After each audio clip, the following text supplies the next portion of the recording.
다시 묵상으로서 시작했습니다.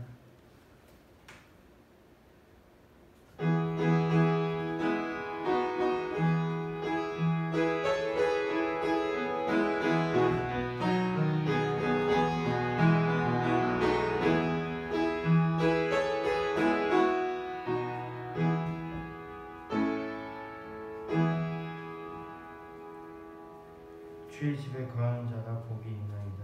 저희가 항상 주를 찬송하리이다.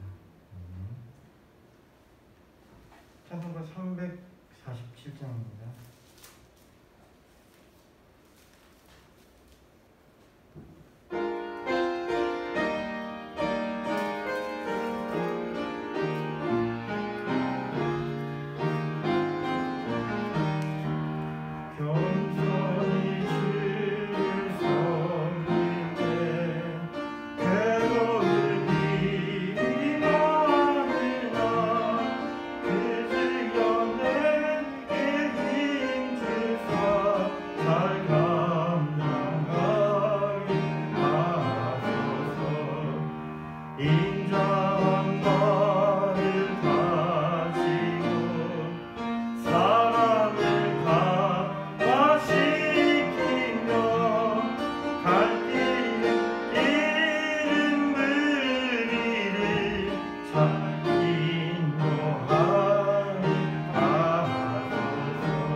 부동산 7번 요한복음 15장입니다. 기도하겠습니다.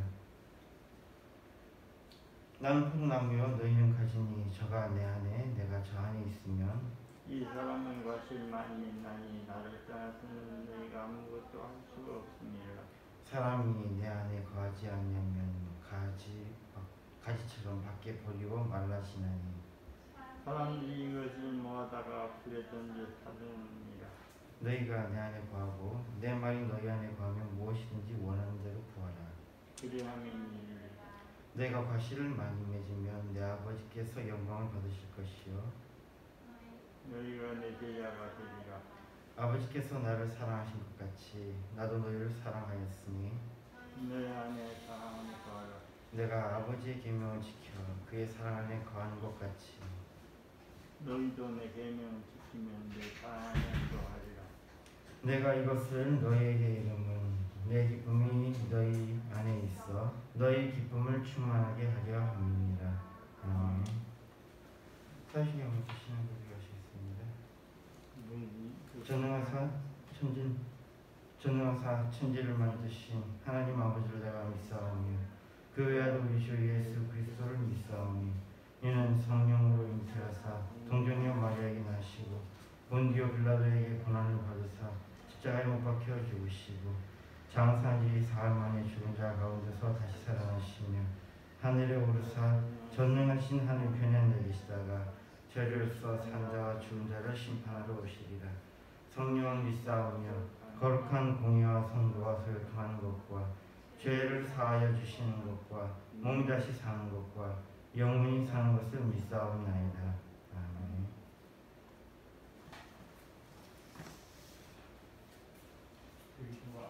찬송가 256장입니다.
약한 자를 부르시며 하늘 뜻을 전하셨다. 생명수는 홀로 예수 처음이요 나중이라. 주님 너를 부르신다. 믿는 자여 너희 할 것. 눈을 들어 하늘 보라. 다시 사신 그리스도 만 백성을 사랑하사 오래 참고 기다리셔. 인내하신 우리 그 주 의의 심판하시는 날 곧 가까이 임하는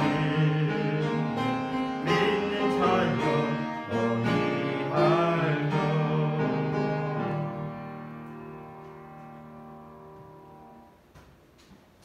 이 시간 보시게 되시면 기도하시 하겠습니다.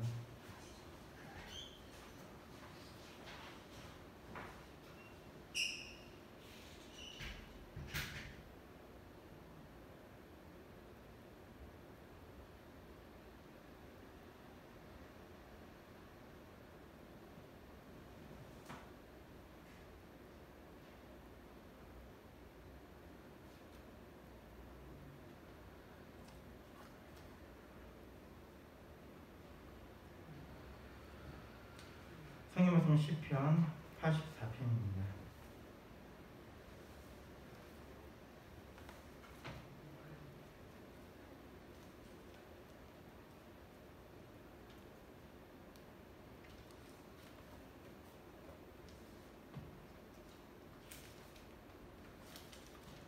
시편 84편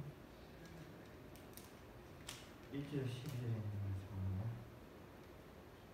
88.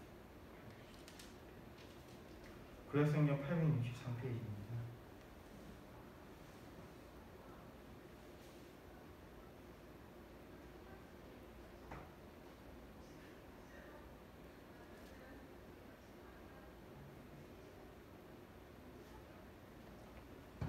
시편 84편 1절에서 12절에 있는 말씀 교도하겠습니다. 만군의 여호와여 주의 장막이 어찌 그리 사랑스러운지요. 내 영혼이 여호와의 궁정을 탐하여 생각하며 내 마음과 육체가 생존하신 하나님께 부르짖나이다. 나의 왕 나의 하나님 만군의 여호와여 주의 제단에서 참새도 제 집을 얻고 제비도 새끼들 보금자리를 얻었나이다. 주의 집에 거하는 자가 복이 있나이다. 저희가 항상 주를 찬송하리로다. 주께 힘을 얻고 그 마음에 시온의 대로가 있는 자는 복이 있나이다. 저희는 눈돌짝이로 통행할 때 그곳으로 많은 새는 옷이 되게 하며 이름비도 인택을 입히나이다. 저희는 힘을 얻고 더 얻어 나아가 시온에서 하나님 앞에 각기 나타나리이다. 만군의 하나님 여호와여 내 기도를 들으시고 야곱의 하나님 옆길을 부르시소서. 우리 방패이신 하나님이여 주의 기름 부으신 자의 얼굴을 살펴보옵소서. 주의 궁정이 밤날에 주는 곳에서 수면보다 나은즉 악인의 장막에 거함보다 내 하나님 문제 있는 것이 좋다오니. 여호와 하나님은 해요 방패시라. 여호와께서 은혜와 영화를 주시며 정직히 행하는 자에게 좋은 것을 아끼지 아니하실 것입니다. 만군의 여호와여 주께 의지하는 자는 복이 있나이다. 아멘. 기도하겠습니다. 이 시간 말씀을 받습니다. 저희의 마음을 열어주시고 주의 말씀 들을 때에 지혜를 주셔서 주의 말씀을 깨닫게 해주시며 또 깨달은 것을 마음으로 통할 수 있게 해주시며 새로운 힘을 더하여 주시어서 주님의 말씀대로 세상에 나아가 살아가게 하여 주시옵소서. 예수님 드렸습니다. 아멘.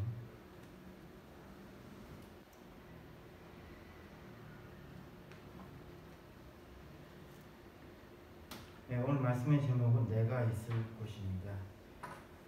최근에 이 전염병으로 인해서 사회적 거리라는 개념이 생겼습니다. 사실은 이 사회적 거리라는 개념은 미국의 사회학자 로버트 파크가 1924년에 사용하기 시작한 개념입니다. 이 로버트 파크가 이 사회적 거리라는 이 개념을 사용할 때 이것은 어떤 친밀도라든지 어떤 사람에 대해서 이해하는 정도에 관한 것으로 사용이 되었고, 이런 것들을 이야기하면서 계급, 인종, 성별 등에 따라서 다르다라는 것을 또 이렇게 착안하면서 여러 가지 연구를 진행했던 것입니다. 그러니까 여기서 말하는 사회적 거리라는 것은 우리가 지금 이야기하고 있는 우리 전염병에 의해서 우리가 지금 사회적 거리라고 이야기하는 것은 물리적 거리로 의도되고 있는데, 실제로 로버트 파크가 이것을 이용했던 것은 심리적 거리를 표현할 때 이 사회적 거리를 이용했었습니다. 여기에 대해서 이제 사회적 거리라는 개념, 로버트 파크가 이 개념을 제안하면서 또 여러 사람들이 여기에 대해서 후속 연구를 했었고요. 정신분석학자 김해남 같은 경우는 당신과 나 사이라는 책에서 이 사람 간의 물리적 거리를 통해서 심리적 거리를 유지할 수 있다라고 그렇게 보았습니다. 그 전에 로버트 파크 같은 경우에는 이것을 심리적 거리에 관한 이야기들로 진행했었는데, 김해남의 이 경우에 있어서는 이게 실제적인 물리적 거리도 심리적 거리하고 연관이 있다는 것을 밝힌 것이죠. 그래서 이렇게 쭉 연구를 해보니까 가족과 연인 사이가 20cm 정도의 거리를 유지하면 안정감을 얻을 수 있다는, 그러니까 20cm보다 더 가까이 다가가는 것은 안 돼요. 20cm 정도의 거리를 둬야 됩니다. 그리고 친구 사이는 46cm 정도라고 합니다. 그러니까 이래 봤을 때는 가족이나 연인보다도 친구가 더 먼 거죠. 근데 이게 보면 친구들 중에서도 연인만큼 가까이 다가가려고 하는 애들이 있는데, 그러면 굉장히 불편해지는 거예요. 친구의 거리는 연인의 거리보다 더 멉니다. 46cm예요. 그 다음에 이 회사 동료들 사이에는 1.2m 정도가 가장 적합하다고 보았습니다. 그래서 회사 동료가 친구가 되면 안 되는 거예요. 회사 동료는 1.2m여야지. 그보다 가까이 다가오면 굉장히 부담스러운 거예요. 우리가 회사 다닐 때 굉장히 싫어하는 거 있잖아요. 뭐 회식하자, 뭐 하자 이런 거 되게 싫어하잖아요. 그 이유가 이 회식이라든지 무슨 단합회라든지 이런 거 하면서 이 거리를 1.2m에서 더 좁히려고 하는 거거든요. 이러면 사람들에게 굉장히 불안감을 준답니다. 굉장히 안 좋은 거예요. 그래서 회식이라든지 뭐 워크숍이라든지 이런 친밀도를 위한 이런 것들은 회사에서는 하면 안 되는 것들입니다. 사실은 이게 이제 김해남의 연구 결과에 의한 것입니다. 그러니까 가족과 연인과의 거리, 친구 사이의 거리, 회사 동료와의 거리는 엄연히 다릅니다. 자, 그럼 이 거리두기가 왜 필요한가입니다. 우리가 지금 이 전염병 때문에 거리두기를 하는 이유는 그것은 보호하기 위해서죠. 맞습니다. 이 사회적 거리라는 것은 자신을 보호하기 위해서 만든 것입니다. 그럼 이 거리가 무엇을 그렇게 만들어지냐 이건데, 이게 바로 믿음의 정도인 겁니다. 그러면 회사 동료를 믿으면은 친구 사이처럼 46cm로 줄일 수 있지 않느냐? 안 돼요. 왜 안 되냐면 회사 동료들은 거기에 경쟁이 있기 때문입니다. 경쟁이 있는 사람들끼리는 절대 가까워질 수가 없어요. 가까워지게 되면 정신적으로 문제가 생깁니다. 그걸 억지로 가까이 하려고 해도 정신적으로 문제가 생겨요. 그렇게 해서는 안 돼요. 이 경쟁이 있는 곳에서는 거리를 두어야 됩니다. 그럼 친구는 연인하고 사이가 어떨까요? 그게 보면 알잖아요. 친구도 암암리에 경쟁을 하고 있는 사이잖아요. 그러니까 친구는 연인만큼 가까워질 수가 없는 거예요. 무엇인가 잘 됐을 때에 연인은 그것에 대해서 같이 기뻐할 수 있어요. 왜냐하면 그 사람이 잘 됨으로 인해서 자기도 잘 되는 거거든요. 근데 친구는 아니에요. 그 사람이 잘 되면 친구는 배가 아파요. 그렇기 때문에 친구와 연인 사이의 거리는 분명히 차이가 있게 됩니다. 이 거리두기는 다시 이야기하지만 믿음의 정도, 그 다음에 경쟁의 정도에 따라서 이 거리가 결정이 되는 것입니다. 믿음이 적은 곳에서 더욱더 자신의 공간에 대한 욕망이 생기는 것을 우리가 여기서 알 수 있습니다. 결국은 이것은 안전에 대한 욕구에서 나오는 것이죠. 현재 우리나라 부동산 문제로 나라가 시끄럽습니다. 이 부동산 문제라는 게요, 이렇게 쭉 살펴보면요, 실제적으로는 이게 미국이 패권을 잡으면서 도입된 신자유주의의 핵심 중 하나가 부동산을 통한 부의 쏠림 현상입니다. 그러니까 이것은 미국이라는 나라의 체제를 따르게 되면 반드시 갖게 되는 문제이고, 그리고 여기에 대해서 동의하게 된다는 것입니다. 이 신자유주의의 아이디어가 있는 곳은 사람들은 부동산의 고통을 당한다고 분석한 사람들이 요즘엔 꽤 있습니다. 이 신자유주의에 대해서 그래서 요즘 자꾸 그 수정 자본주의에 대한 이야기들을 하고 있잖아요. 지금 신자유주의에서도 원래는 고전 자본주의에 대한 이야기에서 자유주의를 이렇게 조금 갖다가 이것이 이제 어느 정도 수정을 일어나는 것은 우리가 소위 말하는 복지국가라고 하는 것, 또 복지국가의 다른 이야기는 사회주의거든요. 사회주의의 이런 것들을 가미하는 것들에 관한 이야기, 가장 대표적인 게 유럽에 있는 나라들에 관한 이야기죠. 이런 이야기도 하는데 여전히 보니까 미국에서는 그 보수주의자들 같은 경우는 이 신자유주의를 격렬하게 지지하고 있습니다. 그래서 이 복지 정책에 대해서 이야기하는 사람들에 대해서는 굉장히 반발하는 모습들을 보여주고 있습니다. 신자유주의의 가장 대표적인 아이디어는 그거죠. 가격에 관해서는 시장의 가격을 결정한다는 겁니다. 여기에는 어떤 제재가 필요 없고요. 무한 경쟁이 있어야 되고 자본이 돈을 벌게 하는 것, 이것이 바로 신자유주의의 기본 아이디어고요. 그 중에 핵심 중 하나가 바로 부동산입니다. 부동산을 통해서, 그 자본을 통해서 돈을 벌 수 있게 만드는 것이죠. 그런데 우리가 여기서 좀 생각해 볼 것은요, 뭐 신자유주의를 우리가 받아들인다고 치더라도 농지 같은 경우는 실제적으로 거기서 농사를 짓는 사람들이 이것에 대해 관여가 될 거고요. 뭐 상업지, 공장 부지 이런 것들 같은 경우에도 그런 거잖아요. 농지 같은 경우도 더 좋은 생산성을 가지고 있는 농지가 있는 것이고, 상업지도 골목 하나만 옆에 두고도 어떤 곳은 유동인구가 많아서 굉장히 많은 돈을 벌 수 있는 반면에 그 잠깐 길 하나만 건너도 그 사람이 없어서 돈을 못 버는 것이랑 거기에 분명히 다른 가격이 매겨져야 하는 것이거든요. 공장부지 같은 경우에 있어서도요, 그 수도권 주변에 공장부지가 있으면 그건 당연히 공장부지의 가격이 높아지겠죠. 근데 수도권 굉장히 멀어져 있으면은 공장부지의 가격은 상당히 낮아질 수 있습니다. 이 시장의 가격을 설정하는 이것은 수긍이 됩니다. 그런데 하나 이상한 거 있죠. 집이 왜 투자가 되냐 이겁니다. 사람들이 사는 집이 말입니다. 이게 과연 시장의 가격에 의해서 결정될 것이냐 이거죠. 집은 시장 가격으로 결정될 것이 어떤 요소도 가지고 있지는 않습니다. 근데 집값이 오르고 있다는 것은 상당히 이상한 얘기예요. 그러면 이게 왜 그러냐 했더니 이런 거죠. 절실한 사람들이 있는 곳에 돈이 있습니다. 건강을 잃은 사람, 지금 아픈 사람들 같은 경우에는 의사를 찾아가죠. 그럼 의사는 어떻습니까?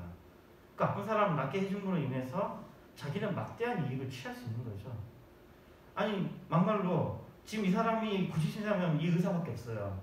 근데 이 사람이 와가지고 그 아픈 사람이 와가지고 좀 고쳐달라 그랬더니 이 의사는 실제로 자기가 이렇게 했을 때 적정 가격이 1,000,000원인데 이 사람 지금 자기 아니면 못 고치잖아요. 이 사람이 10억을 벌든 100억을 벌든 이 사람 정말 절실하니까 그 돈을 어떻게든 마련해서 고침을 받으려 하겠죠. 변호사 같은 경우도 그렇잖아요. 굉장히 유명한 변호사는 굉장히 높은 가격을 받습니다. 왜냐면요, 그 사람이 달리는 사람이 너무 절실하니까요. 재산이라든지 또는 뭐 구속이 돼 있다든지 이런 절실한 사람들이니까 이 사람한테 큰 돈을 지불할 수밖에 없는 거죠. 사실은 그렇기 때문에 이런 부분에 있어서는 어느 정도 제재를 가해야 된다라는 이야기를 할 수 있는 거예요. 이렇게 남이 절실한 상황을 가지고 돈을 버는 사람들 우리는 비난합니다. 근데 이 부동산은 어떻습니까? 의식주 문제는 돈을 버는 수단이 되면 사람에게 너무 과한 것이 됩니다. 그래서 적어도 우리가 믿는 기독교, 우리가 믿는 하나님은 여기에 대해서 이렇게 말씀하십니다. 출애굽기 22장 26절에 말씀합니다. 내가 만일 이웃의 옷을 전당 잡거든 해가 지기 전에 그에게 돌려보내라. 이게 무슨 이야기냐면요, 이 옷이라는 게 그들에게 생명하고 직결되는 거예요. 지금과 그때 상황이 진짜 같은지 모르겠지만 지금 현재는 근동지방이 일교차가 되게 크다 그래요. 그러니까 낮에는 겉옷이 없어도 버틸 수 있지만 저녁에는 그 겉옷을 덮고 그 추위를 견뎌낸다 그러더라고요. 그러니까 이 옷을 안 줘버리면 그 사람은 죽는 겁니다. 그렇기 때문에 출애굽기에서 보면요, 이웃의 옷을 전당을 잡더라도 어떻게 하라고요? 저녁에는 돌려주라 그랬어요. 해가 지기 전에 이렇게 돌려주라 그랬습니다. 그 사람 생명하고 연관되는 문제니까요. 성경이 진리인 것은 이런 인간의 가장 기본적인 하지 말아야 할 것들에 대해서 잘 지적하고 있습니다. 생명과 연관된 옷은 그가 죽지 않게 돌려보내라는 명령입니다. 하나님의 명령이에요. 신명기 24장 21절에 보면요, 내가 내 포도원의 포도를 딴 후에 그 남은 것을 다시 따지 말고 객과 고아와 과부를 위하여 버려두라 라고 있습니다. 이게 뭐냐면요, 약자에게 먹을 것을 빼앗지 말라는 명령입니다.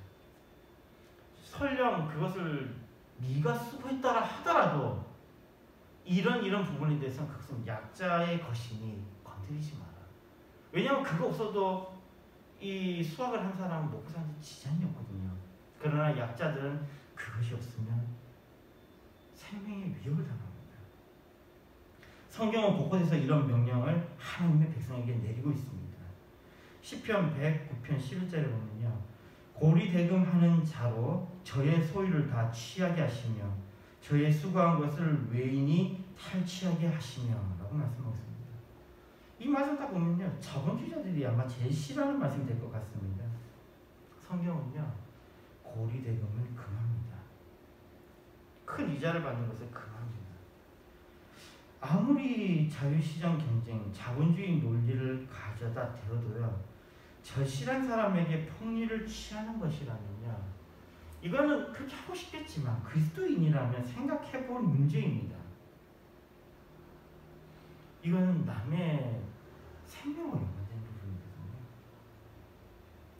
화천대유 사건으로 인해서 많은 매체에서 언급하고 있습니다. 국민들이 분노하고 있다고 하죠. 대리급이 성과급이 50억 원이다. 이런 이야기를 하고 있는데요. 성과급 50억 원? 아무리 많이 줘도 1억?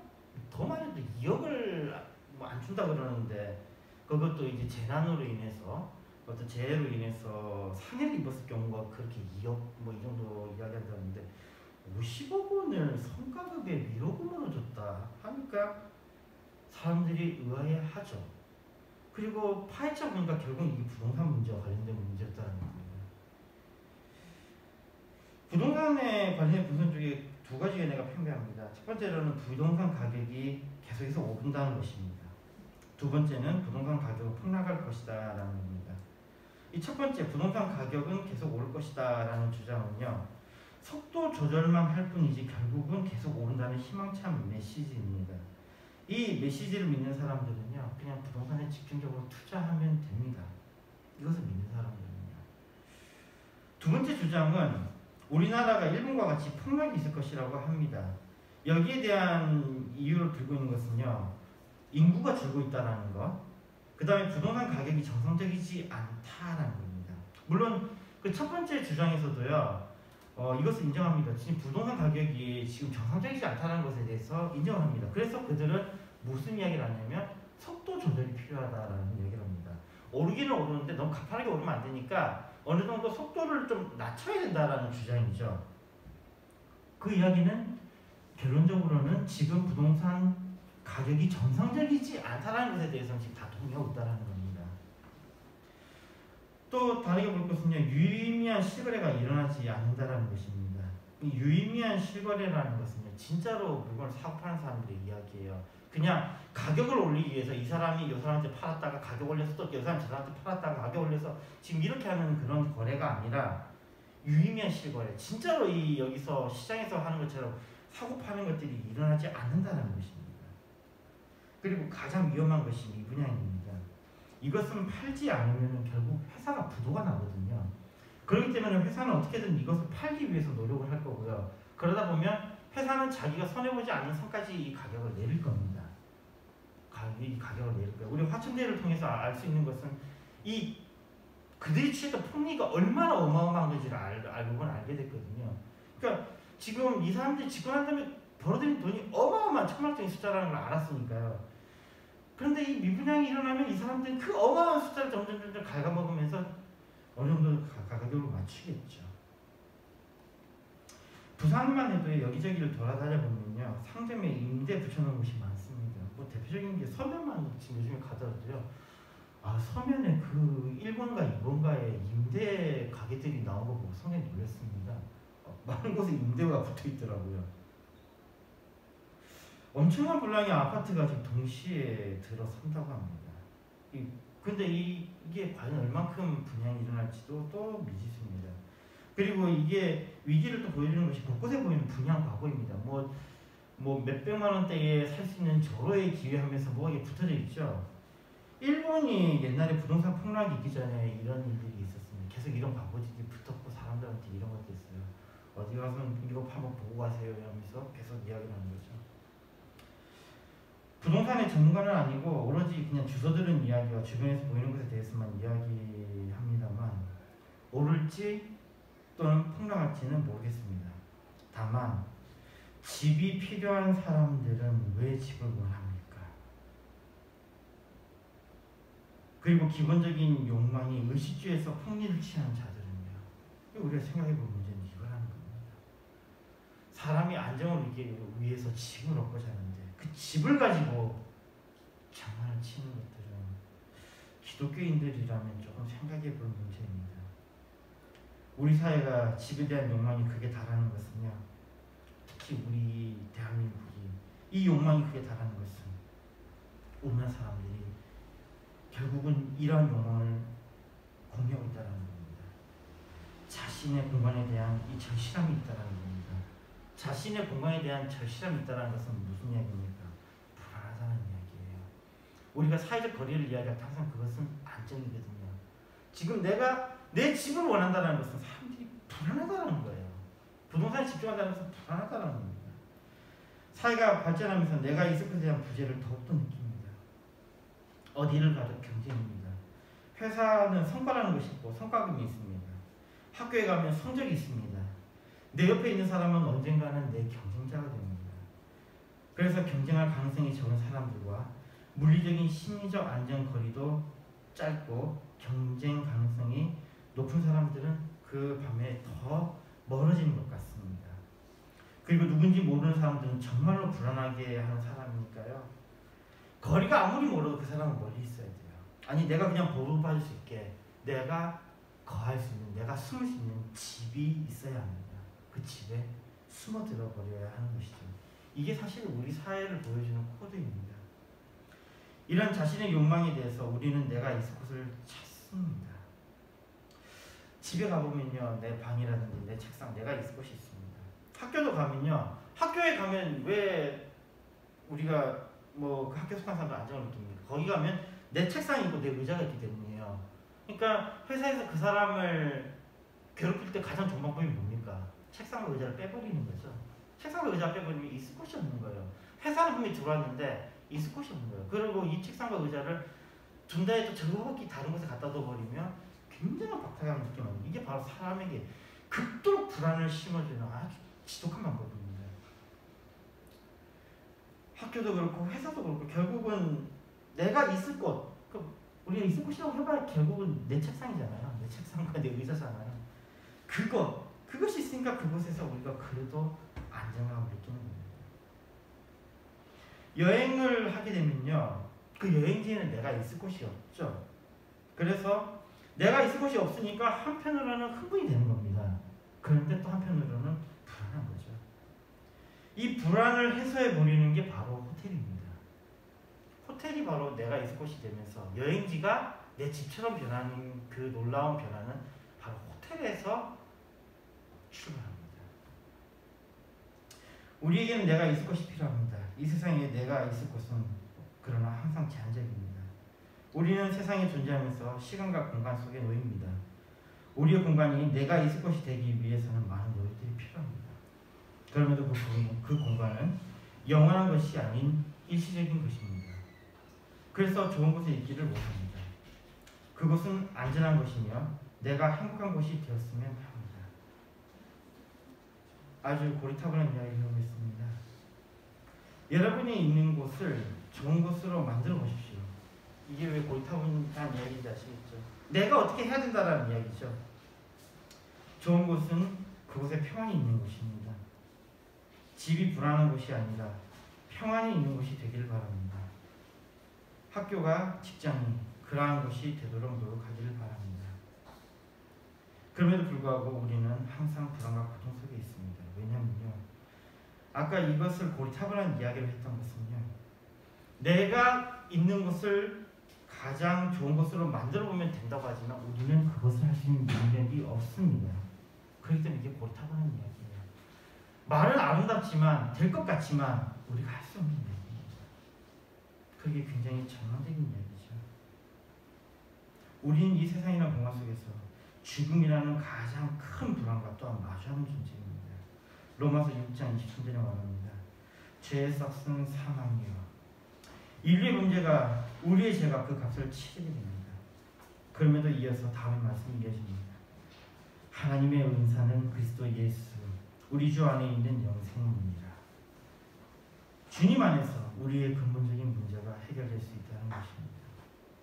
요한복음 14장 27절에 말씀합니다. 평안을 너희에게 끼치노니 곧 나의 평안을 너희에게 주노라. 내가 너희에게 주는 것은 세상이 주는 것 같지 아니하니라. 너희는 마음에 근심도 말고 두려워하지도 말라. 주님 우리에게 평안을 주시는 분이십니다. 그분 앞에 내가 있을 곳은 평안이 있는 곳이 될 것입니다.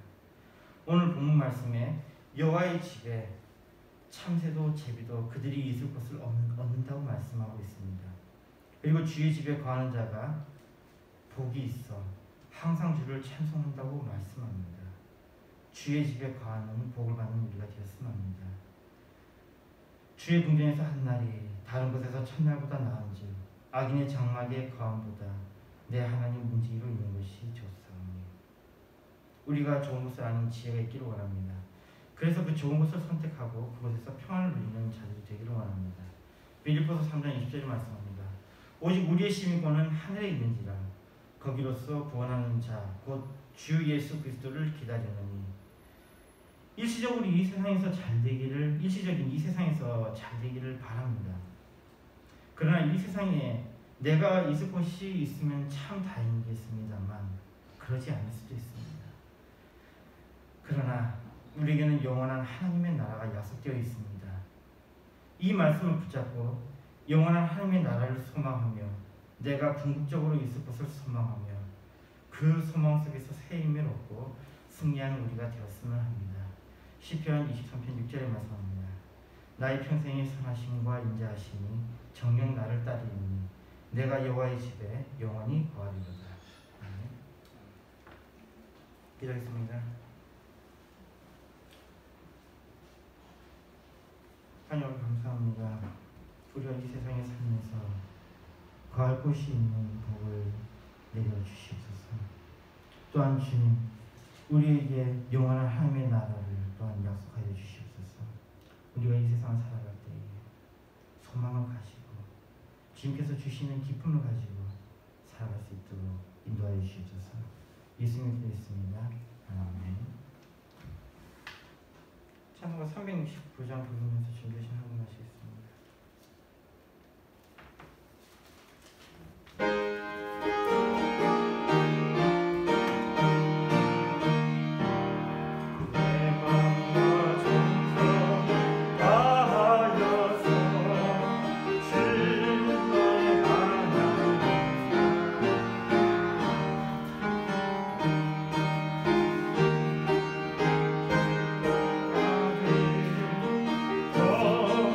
내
기도하겠습니다. 박영희 사모십시오. 검사에 감사합니다. 박영희 선생님. 검사에 감사합니다. 지영님. 감사합니다. 지영님. 건축원금 박영희. 건축원금 최상훈. 성경금 최상훈. 성경금 박영희. 좋으신 하나님만을 도저들의 은혜를 베푸시고 귀하고 복된 날을 하나님 앞에 나와서 예배드릴 수 있도록 축복해 주시고 은혜를 베풀어 주신 것을 감사합니다. 이 예배를 통해서 하나님 영광 받으시고 저들에게는 큰 은혜를 받는 시간 되도록 주님 도와 주옵소서.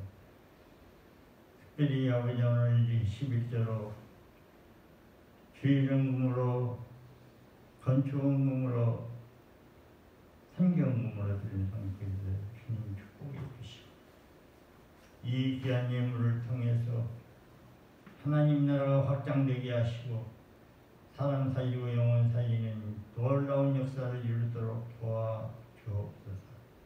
이 예물이 쓰이는 것에 하나님 나라가 확장되게 하시고 이 예물이 쓰여지는 것에 사람 살리고 영혼 살리게 하여 주옵소서. 감사를 드렸고 예수님의 이름으로 기도드리옵나이다. 아멘.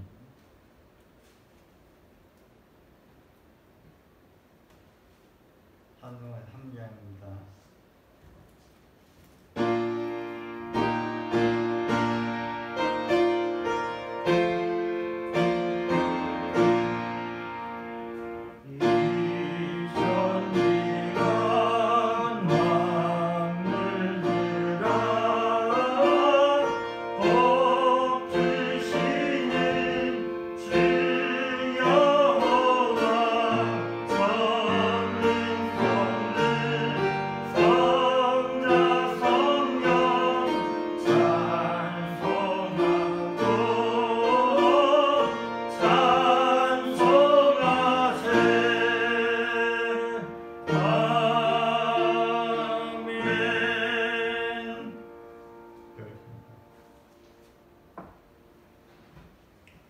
우리 구주 예수 그리스도의 은혜와 그 크신 하나님의 사랑과 성령님의 통하시며 예배한 목양교회 성도들 머리위에와 가정의회와 하늘을 위해